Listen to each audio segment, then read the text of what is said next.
नमस्कार, मैं नवीन जायसवाल 4 PM राजस्थान में आपका स्वागत है। निर्वाचन विभाग राजस्थान में पोलिंग के आंकड़े लगातार अपडेट कर रहा है। अलग-अलग तरह के आंकड़े जारी हो रहे हैं। महिला और पुरुष मतदाताओं के आंकड़े भी जारी हुए हैं और शहरी और ग्रामीण क्षेत्रों के अंदर कितनी वोटिंग हुई है, इस पर भी निर्वाचन विभाग ने अपडेट कराया है और जो आंकड़े निकल कर आ रहे हैं, वो चौंकाने वाले हैं क्योंकि इस बार जो आंकड़े आ रहे हैं, ग्रामीण क्षेत्रों के अंदर पोलिंग को लेकर ज़्यादा उत्साह बताया जा रहा है। आंकड़े बता रहे हैं कि प्रदेश के अंदर करीब 3 करोड़ 92 लाख से ज़्यादा वोट डाले गए हैं, जो पिछली बार से 30 लाख से ज़्यादा वोट अधिक हैं। लेकिन इसमें बड़ी बात यह है कि 3 करोड़ से अधिक ग्रामीण वोटर हैं और करीब 89.37 लाख शहरी वोटर हैं। राजस्थान चूँकि ग्रामीण इलाका ज़्यादा है, तो वोटर भी ज़्यादा हैं, लेकिन इनका जो पोलिंग परसेंटेज है, उसमें काफ़ी अंतर है। ग्रामीण क्षेत्र के जो वोटर हैं, उनका वहाँ पर जो पोलिंग टर्नआउट हुआ है, वो 75.78% है, जबकि शहरी क्षेत्रों के अंदर मात्र 71.23% वोटिंग हुई है। तो दोनों का अंतर जो है करीब 4.5% का अंतर है।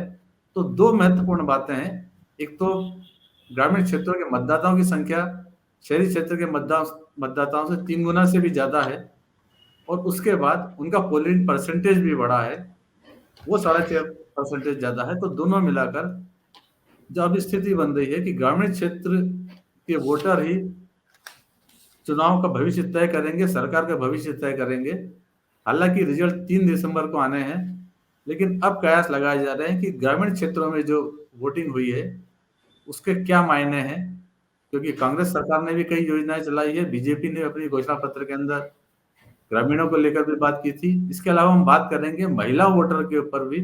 इस बार प्रदेश के अंदर महिला वोटरों ने बड़ी संख्या में वोट डाला है और जो आंकड़े बताते हैं कि इस बार 88 सीटें ऐसी है 199 में से जहां पर महिलाओं का पोलिंग परसेंटेज पुरुषों से बेहतर है। दो तरह के आंकड़े हैं। ज्यादातर सीटों पर सिर्फ निम्बाहेड़ा की सीट को छोड़ दें तो हर सीट के ऊपर पुरुष वोटरों की संख्या महिला वोटरों से ज्यादा है, लेकिन पोलिंग परसेंटेज के अंदर इस बार 88 सीटों पर महिलाओं का प्रतिशत पुरुषों के मुकाबले अधिक है। तो ये दोनों आंकड़े क्या कह रहे हैं, इसको समझने के लिए हमारे साथ ओम सैनी जी हैं, वरिष्ठ पत्रकार। और ओम सैनी जी शायद हमें बेहतर तरीके से समझा पाए। स्वागत है आपका। बेहतर तरीके से समझा पाए कि इसके मायने क्या हैं, ग्रामीण क्षेत्रों ने किसे तवज्जो दी है और महिला वोटर अगर वो ज़्यादा वोट डाल रही हैं, तो वो किस कारण से ज़्यादा वोट डाल रहे हैं। तो पहले ग्रामीण वोटर की बात करते हैं। ओम सैनी जी, आंकड़े बता रहे हैं कि ग्रामीणों ने ज़्यादा उत्साह दिखाया है, तो ये ज़्यादा उत्साह कारण क्या नज़र आता है आपको? देखिए, सीधा सीधा एक तो हमारा ग्रामीण क्षेत्र किसान प्रमुख है। व्यवसाय से ज़्यादातर लोग किसानी का काम करते हैं।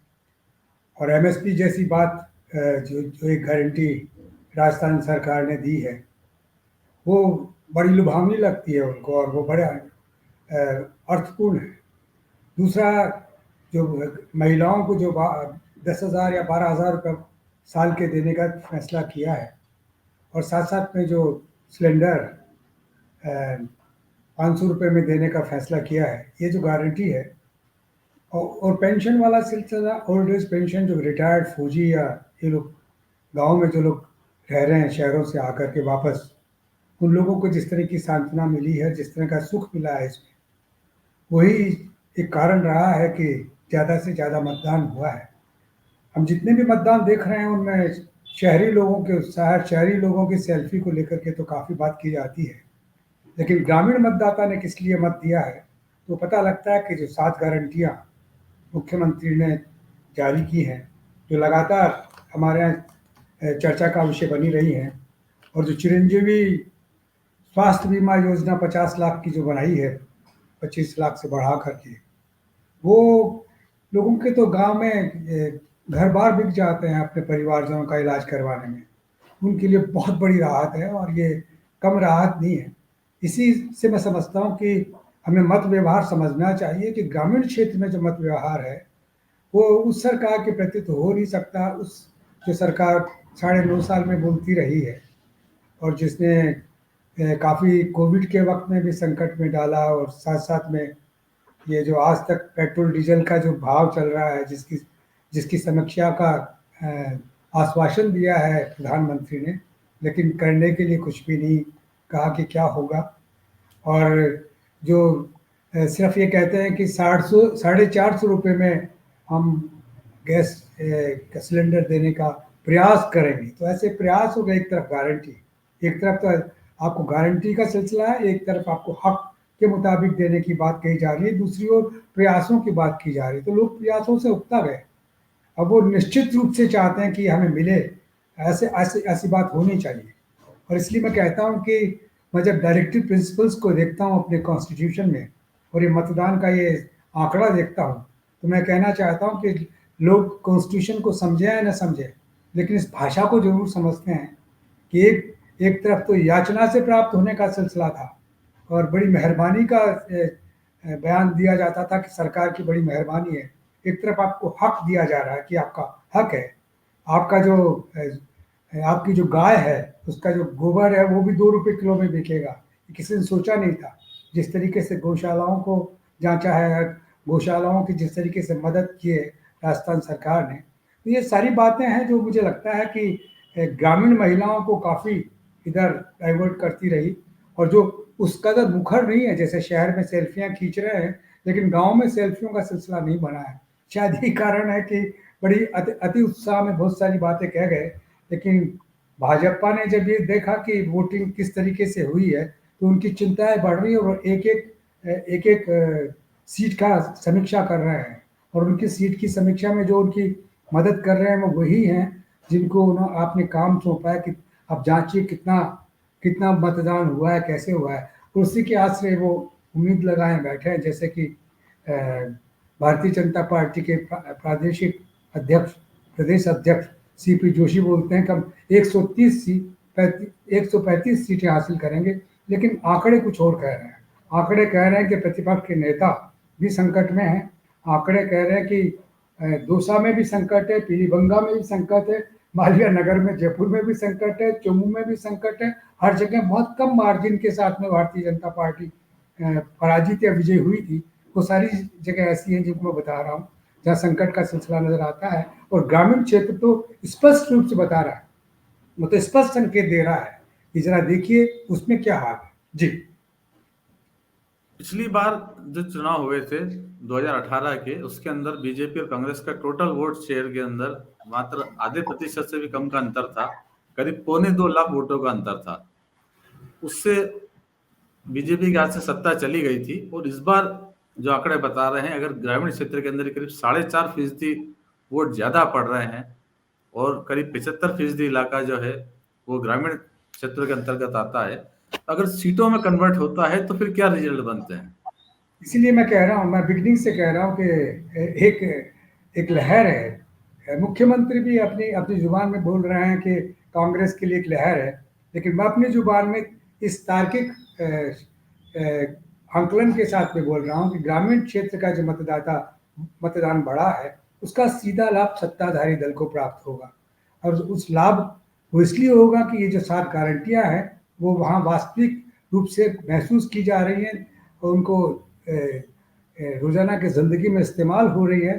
तो ऐसी स्थिति में जो बढ़ा हुआ मतदान है वो सत्ताधारी दल को जाएगा निश्चित रूप से, वो विपक्ष में नहीं जाएगा। तो हम कह सकते हैं कि आंकड़ा निश्चित रूप से वो बोलते हैं 135। सीपी जोशी साहब, मैं कहता हूं कि कांग्रेस की भारी बढ़त है, जो उस वक्त पता लगेगा जब काउंटिंग स्टार्ट होगी। उससे पहले तो आप कुछ भी कहिए, वो अलग बात है। और साथ साथ में एक बात और कहना चाहता हूं कि ग्रामीण क्षेत्र के अलावा एक छुपी हुई मतदाताओं की फौज अलग है, जिन्होंने पहली बार मतदान किया है। वो 22 लाख से कुछ ज़्यादा है। तो शहरी क्षेत्रों में तो वो सेल्फी खिंचाते हुए नजर आए, लेकिन ग्रामीण क्षेत्रों में उन्होंने महसूस किया कि जो अग्निवीर वाला सिलसिला है, या जो बेरोजगारी का सिलसिला है, या जो महंगाई का घर वाले भुगत रहे हैं वो जो सिलसिला है, उसके लिए जो राहत के काम हुए हैं, उसके लिए जो सरकार की ओर से योजनाएं दी गई हैं, उनका इम्पैक्ट सीधा उन्होंने महसूस किया है। शहरी लोग जरा ज़्यादा आराम से रहने की स्थिति में है, इसलिए उन्हें नहीं पता कि बिजली अगर 200 क्या 200 यूनिट फ्री कर दी जाती है तो क्या होता है, और 2000 यूनिट फ्री कर दी जाती है तो क्या होता है, किसान किस कदर सोचता है, किसान को किस तरीके से महसूस हो रहा है, न वो जात देखेगा न संप्रदाय देखेगा, लाभ किधर हो रहा है, कौन सी सरकार उनको राहत दे रही है, वो बात निश्चित रूप से देखेगा। निश्चित रूप से शहरी और ग्रामीण क्षेत्रों के मतदाताओं के मुद्दे भी अलग अलग होते हैं। गांव के अंदर ग्रामीण के लिए बिजली, पानी, सड़क, शिक्षा, स्वास्थ्य, ये शायद, और जो कृषि है, कृषि मूल्य, तो समर्थन मूल्य है, वो बड़े मुद्दे होते हैं। और शहरों के अंदर शायद महंगाई, सांप्रदायिकता, ध्रुवीकरण और सुरक्षा व्यवस्था, ये शायद ज्यादा बड़े मुद्दे हैं। तो क्या इस बार जो मुद्दे, जिन मुद्दों पर बीजेपी ने फोकस कर रखा था, उसमें बड़ा मुद्दा ध्रुवीकरण का था। वो दंगों की बात बार बार कर रहे थे, कन्हैया लाल हत्याकांड की बात कर रहे थे, जोधपुर जोधपुर के दंगों की बात कर रहे थे। तो वो मुद्दे शायद शहरी क्षेत्रों में चलते हों, ग्रामीण क्षेत्रों में शायद इसमें अंतर पड़ेगा। देखिए, ये जो असमंजस की सी स्थिति बनी हुई है, इसका कारण अ, हमारा एक बहुत बड़ा मीडिया का हिस्सा है जिसको नेशनल और अ, क्या रीजनल दोनों बोला जाता है, और ऑडियो भी है, विजुअल भी है, प्रिंट भी है, सारा है। बहुत कम आप जैसे पोर्टल्स बहुत कम हैं जो इस तरह की खबरें और इस तरह की बातें जारी करने में रुचि रखते हैं, लोगों को इस तरह की बातों से बचाने की चेष्टा करते हैं, जो खामखा एक साइकोलॉजिकल बोझ आपके माथे पे डालते हैं कि इतनी सारी तकलीफों के बावजूद भी अगर पराजय का सीन हो रहा है तो ये तो आश्चर्यजनक है। ऐसे में ये जो आंकड़े आपने बताए हैं और दिखाए हैं, वो सचमुच में एक राहत देते हैं कि तर्कसंगत बात कही जा रही है, कोई हवा में नहीं। इसके लिए किसी किसी ऐसे प्रदर्शन की आवश्यकता नहीं है जिसके लिए हमारे राष्ट्रीय राजनेता बड़े विख्यात हैं। धर्म के साथ में या संप्रदाय के साथ में या संस्कृति के उस पुराने चरित्र के साथ में जो संस्कृति बड़ी डायनामिक रही है, उसको जिस तरीके से पेश करने का उनका अंदाज रहा है, उसके अलावा जो संस्कृति जिसको हम जानते हैं, जिसको हमने स्कूलों में कॉलेजों में पढ़ा है और जिसको विद्वानों से समझा है, और जिसे समझ में आता है कि भारत का नागरिक चाहे यूनिवर्सिटी और कॉलेज में ना गया हो, साक्षर ही हो, लेकिन उसको उसका धर्म बताता है कि अन्याय के खिलाफ न्याय के साथ में चलना चाहिए, सत्यमेव जयते होता है, सच के साथ में खड़े रहना चाहिए। वो मेरा ख्याल है कि राजस्थान का मतदाता अपने मत व्यवहार से इस बार स्थापित करेगा। जी। एक और बड़ा आंकड़ा जो महिलाओं की वोटिंग को है, इस बार महिलाओं ने ज्यादा वोटिंग की है पुरुषों के मुकाबले। दो आंकड़े इसके अंदर हैं। एक तो जो महिलाओं का टोटल पोलिंग परसेंटेज है वो 75.45% है, और पुरुषों का 74.72% है। तो महिलाओं में उत्साह ज्यादा नजर आ रहा है इस बार। ऐसा क्या कारण हो सकता है जिसके कारण महिला मतदाता इस बार ज्यादा वोटिंग कर रही है? देखिए, महंगाई राहत कैंप के वक्त में जो लोगों ने अपने आप को इनरोल करवाया, वो ज़्यादातर ग्रामीण क्षेत्र में ही रहे। शहरी क्षेत्र के भी गरीब हैं, लेकिन शहरी क्षेत्र में मजदूर रहे तो ग्रामीण क्षेत्र में किसान रहे, जिनको कि इन सब चीज़ों से सीधा सीधा दिक्कत होता था। बस, और साथ साथ में ये ट्रांसपोर्ट में राहत दी है, बेहतरीन हेल्थ जो कॉलेज ये क्या कहते हैं, डिस्पेंसरियाँ और हॉस्पिटल्स खुले हैं ग्रामीण क्षेत्र में, डिस्ट्रिक्ट हॉस्पिटल्स खुले हैं, उन सबका सीधा सीधा वो हो रहा है। सामाजिक सुरक्षा पेंशन जो महिलाओं को और पुरुषों को समान रूप से प्राप्त हो रही है, पुरानी पेंशन योजना तो पहले से सामने है ही। तो न्यूनतम आय गारंटी विधेयक जो है, जो शहर में भी है और गांव में भी है, ये सब चीज़ें कैसे भूली जा सकती हैं? जिन जो सारा साथ साथ में एक सैद्धांतिक बात और कहना चाहता हूँ जी, वो ये कि भारत के संविधान में खास तौर से डायरेक्टिव प्रिंसिपल्स, निर्देशक नीति निर्देशक सिद्धांतों की चर्चा है। ये हमारे जिस तरह का समाज हम बनाना चाहते हैं, जिसकी चर्चा हम अपने संविधान के प्रियम्बल में करते हैं, उस तरह का समाज बनाने के लिए ये पहली बार इस तरह से प्रयास काफ़ी अरसे बाद में, श्रीमती इंदिरा गांधी के बाद में जो हो रहा है, वो राजस्थान में हुआ है। और ये इसलिए राजस्थान के मुख्यमंत्री बार बार दावे से कहते हैं कि केंद्र की सरकार को हमारी योजनाओं को स्वीकार करना चाहिए, अडॉप्ट करना चाहिए और पूरे देश में करना चाहिए। ऐसे नहीं कि राजस्थान में आपने आके कह दिया कि 450 रुपये में सिलेंडर देंगे, तो देश के क्या बाकी प्रदेशों ने कोई अपराध किया है? वहाँ के लोगों को आप अगर ये राहत नहीं देंगे तो ये इस तरह की बंदर बांट वाला सिलसिला क्यों? ये सारे सब लोगों का हक है। हक से मांगा जा रहा है। ये याचना का स्वर नहीं होना चाहिए। राज्य को और राज्य के अधिकारियों को और लोक सेवकों को याचना वाले स्वर नहीं, उसको हक से आप सामान्य जन हक से अपनी बात कह सकते हैं। ये हौसला राजस्थान की सरकार ने दिया है इस बार, तो ये इसकी तो तारीफ की जानी चाहिए। आलोचना और ये सब मैं समझता हूँ कि राजस्थान के प्रतिपक्ष को भी इस निगाह से चीज़ों को देखनी चाहिए, क्योंकि कभी भी कोई भी शासन हो सकता है, लेकिन नागरिक हमेशा नागरिक रहता है, चाहे वो किसी का भी शासन हो। उसकी सुरक्षा का प्रबंध तो निश्चित रूप से राज्य को करना चाहिए, और ये फ्री भी नहीं है। ये ये ये राज्य की जिम्मेवारी है। अगर आपको ये सब करना नहीं आता, योजना बनाना नहीं आता, ये हमारी चिंता का विषय नहीं है कि राज्य कितना उधार में अटक गया या कितना उसको हो गया। राज्य को उधार में तभी कुछ मिलता है जब उसकी उसकी साख होती है। अगर साख नहीं होती तो उसको कुछ नहीं मिलता। राजस्थान सरकार को अगर मिल रहा है तो इसका मतलब राजस्थान सरकार की साख भी, और साथ साथ में ये पता है कि हमारा दिया हुआ पैसा हमें कैसे वापस मिलेगा। तो इंस्टीट्यूशंस आपको मदद करने के लिए आगे आते हैं। मैं समझता हूँ कि यही सारे सिलसिले हैं जिसकी वजह से मतदान बहुत अच्छे तरीके से ग्रामीण क्षेत्रों में हुआ। मतदान के जो आंकड़े बता रहे हैं कि करीब 199 में से 88 सीटों पर महिलाओं का पोलिंग परसेंटेज पुरुषों से ज्यादा रहा, और 23 सीटें तो ऐसी है जहां पर महिलाओं के वोट पुरुषों से ज्यादा है, जबकि वहां पर जो टोटल इलेक्टर्स है वो पुरुष ज्यादा है, फिर भी महिलाओं ने ज्यादा वोट डाले हैं। और इसको बीजेपी अपनी तरफ से व्याख्या कर रही है कि महिलाओं के प्रति अपराध काफी बढ़े हैं और इसके कारण से महिलाओं के अंदर नाराजगी है, इसलिए महिला मतदाता ज्यादा निकले। हालांकि जब बीजेपी ने महिलाओं के अपराध को लेकर जो एक मुद्दा शांति धारीवाल के बयान को बनाया था, प्रधानमंत्री नरेंद्र मोदी ने कई बार कहा था कि वो मर्दों का प्रदेश वाली जो बात कही थी, शांति धारीवाल के प्रति गुस्सा, लेकिन जब शांति धारीवाल की सीट पर जो वोटिंग हुई है वहां पर काफी कम वोटिंग हुई है। तो अगर दोनों आंकड़ों को करें तो शांति धारीवाल की सीट पर वोटिंग कम हो रही है, यानी उनके खिलाफ अगर मतदाता वोट डालने नहीं निकले, लेकिन जब महिला मतदाता पूरे प्रदेश के अंदर वोट डालने निकली है तो फिर वो अपराध के मुद्दे पर कैसे निकलेंगे? देखिए, ये दो बातें हैं। एक तो ये कि इस शांति धारीवाल के मुंह से निकला हुआ शब्द जिसके लिए वो शर्मिंदा है, खुद माफी मांग चुके हैं 1000 बार। अब उनको लगातार उसको मुद्दा बना करके और उनके पूरे व्यक्तित्व को, उनके कंट्रीब्यूशन को रिजेक्ट करना बहुत ही नासमझी का काम है।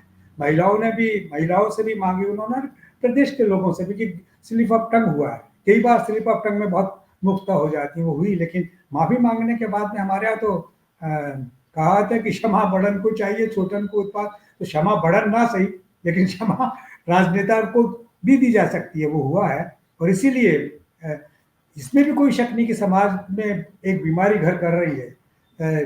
जिस तरीके से महिलाओं के प्रति अन्याय का सिलसिला पूरे देश में, यही नहीं, मणिपुर में देखिए ना, क्या करके नंगा करके घुमाते रहे, जहाँ प्रधानमंत्री को या भारतीय जनता पार्टी के लोगों को नजर तो आता होगा, पढ़ा तो होगा उन्होंने। जहाँ गए ही नहीं प्रधानमंत्री, आज तक नहीं गए, वहाँ क्या हुआ महिलाओं के साथ में, किस तरीके से यंग रेप हुआ है। यहाँ हुआ तो हम लोगों ने हमारी सरकार ने या हमारे शासन ने तो तत्काल कार्यवाही की है, ऐसे लोगों को पकड़ा है, दंडित करने की लिए उनके मुकदमे ये किए। ये थोड़ी कि सहयोग करने लग गए। तो ये सहयोग करना और मुकदमा करना और दंडित करने के उसमें आगे बढ़ने के बाद में जो समाज की बीमारी है, जिसको कि घर से नियंत्रित किया जा सकता है, समाज को सुधारने के प्रयास किए जा सकते हैं, वो सब होने चाहिए। और वो तो सामूहिक होंगे, चाहे पक्ष विपक्ष दोनों को ये सब काम देखना पड़ेगा कि समाज की इस बीमारी से समाज को कैसे बचाया जाए। तो ऐसे में वो मुद्दा बन नहीं सका, क्योंकि वो दिख जाता है कि आप कितना दिखावा कर रहे हो, कितना वास्तविक रूप से महिलाओं के साथ में उनके, जिनको आप ट्रांसपोर्ट फ्री दे रहे हैं, जिनको आप एजुकेशन फ्री दे रहे हैं, जिनको आप घर फ्री दे रहे हैं, जिनको आप खाना है वो एक अलग सिलसिला है, जिसको कि अलग तरीके से दे रहे हैं, पालन योजना है, और ये सारा बेहतरीन हेल्थ, महंगाई राहत कैंप, अन्नपूर्णा फूड पैकेट्स, उड़ान योजना, महिलाओं को बस किराए में छूटे, सारा ये सब है राज्य सरकार की तरफ से, जो दिखावा भी नहीं है, वास्तव में है। ये कहते रहते हैं कि इतना कर्जा हो गया, इतना कर्जा हो गया, तो डेवलप ये मॉडल ही ऐसा है। इस मॉडल में आप चाहें तो अडानी अंबानी बना सकते हैं, आप चाहें तो सामान्य जन को बहुत कुछ दे सकते हैं। तो सामान्य जन को देने के लिए सारा इस तरह का सिलसिला किया जा रहा है, अडानी अंबानी को राहत देने के लिए नहीं किया जा रहा। मेरे ख्याल ये बात लोगों को समझ में आ गई और उसी का परिणाम है। बाकी तो 3 दिसंबर को जब खुलेगी पेटियां और जब नंबर पता लगेगा, लेकिन पहले से जो आकलन जिन तार्किक तरीके से समझ सकते हैं वो तो यही है जिसका कि आप चर्चा कर रहे हैं कि ये जो लोग उड़ा रहे हैं कि रिवाज रहेगा। मैं कहता हूँ रिवाज कुछ नहीं रहेगा, रिवाज शासन का वो रहेगा जो जनता के हक में है, चाहे वो कोई भी करे, चाहे दिल्ली में हो चाहे जयपुर में हो। जो जनता के हक में नहीं है उसके साथ में रिवाज अब नहीं चलेगा। अब ये जो धर्म की आंधी जिसे चलना कहते हैं, तो हमने सुना खूब, हमने तिजारा में सुना, हमने जैसलमेर में सुना, हमने जयपुर में सुना, करौली में सुना, जोधपुर में सुना। ये जो सांप्रदायिक सद्भाव का सिलसिला खत्म, जो साझा संस्कृति का सिलसिला वो खत्म करने का, सौहार्द खत्म करने का जो सिलसिला है, मेरा ख्याल है कि ये चलने वाला नहीं। जी, अभी हमने दोनों मामलों पे डिस्कस किया। आधी आबादी के वोटर हैं, महिला हैं, वो ज्यादा संख्या में निकल रहे हैं। करीब 3/4 ग्रामीण इलाका है, वहां के वोटर अगर ज्यादा निकल रहे हैं निश्चित रूप से चुनाव को प्रभावित करेंगे। और जो माहौल दिख रहा है शायद उससे कुछ अलग नतीजे प्राप्त हों। बड़ा तार्किक विश्लेषण किया ओम सिंह जी, आपने भी, आपका बहुत बहुत धन्यवाद। और अब हम इंतजार करें 3 दिसंबर का। 3 दिसंबर को जो मुखर मतदाता ग्रामीण है या मुखर मतदाता जो महिला है, इतनी बड़ी संख्या में अगर वोट डालने निकले हैं तो उनका क्या रुख रहा है, ये 3 दिसंबर को ही पता चलेगा। तब तक का वेट करते हैं। अंत में एक बार फिर आपसे ये कहना है कि 4 PM राजस्थान को ज़्यादा से ज़्यादा सब्सक्राइब करें और इस वीडियो के लिंक को शेयर करें। और यदि आपको हमारे प्रोग्राम अच्छे लग रहे हैं, इस तरह के विश्लेषण अच्छे लगते हैं, तो इस वीडियो के लिंक को लाइक भी करें। नमस्कार।